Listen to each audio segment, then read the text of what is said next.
नमस्कार फ्रेंड्स। ये प्रसंग उस समय का है जब कृष्ण और सुदामा गुरुकुल में पढ़ते थे।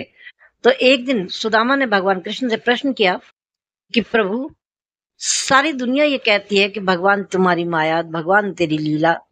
ये माया क्या है? ये लीला क्या है? आप तो भगवान हैं। कृपया मेरे प्रश्न का जवाब दें। भगवान कृष्ण कुछ नहीं बोले और मुस्कुराते रहे। उसके कुछ समय बाद गोमती नदी पर दोनों स्नान के लिए गए।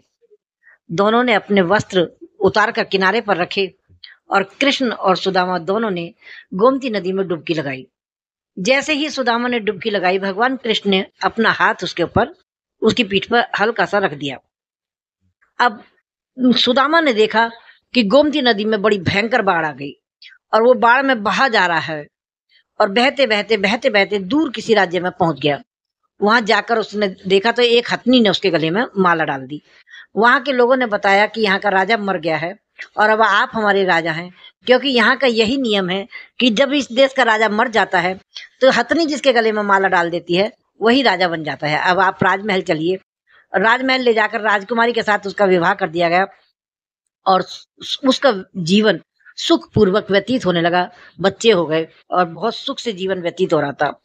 तभी रानी को किसी भयंकर बीमारी ने घेर लिया और लंबे समय तक बीमारी चलती रही और उसके बाद रानी का देहांत हो गया। रानी का देहांत होने पर सुदामा बहुत दहाड़े मार मार कर रोने लगे और दहाड़े मारते मारते रोते रोते रोए जा रहे हैं। तब वहां के लोगों ने कहा कि आप इतना विलाप क्यों कर रही हैं? आखिर आपको भी तो वहीं भेज रहे हैं जहां रानी जी गई हैं। तो सुदामा ने प्रश्न किया कि क्या मतलब? कि हाँ, यहाँ का यही नियम है कि जब इस देश की रानी मर जाती है तो राजा को भी रानी के साथ चिता पर जिंदा ही लिटा दिया जाता है। अब तो सुदामा घबरा गए और अपने प्राणों की भीख मांगने लगे, लेकिन किसी ने एक ना सुनी और रानी की चिता पर उस सुदामा को भी लिटा दिया गया। अब जब वो चिल्लाने लगे, रोने लगे, गिड़गिड़ाने लगे, तब उन्हें भगवान का नाम याद आया कि हे कृष्ण, श्री कृष्ण। और श्री कृष्ण का नाम लेते ही वो माया आंखों के आगे से छट गई और वहां ना वहां राजमहल था, ना वहां रानी थी, ना वहां लोग थे, न चिता थी। और जैसे ही उस गोमती नदी से ऊपर आए तो भगवान श्री कृष्ण अपना पीताम्बर पहन रहे थे और सुदामा ने परेशान नजरों से बाहर आकर कृष्ण की तरफ देखा। भगवान, ये क्या था?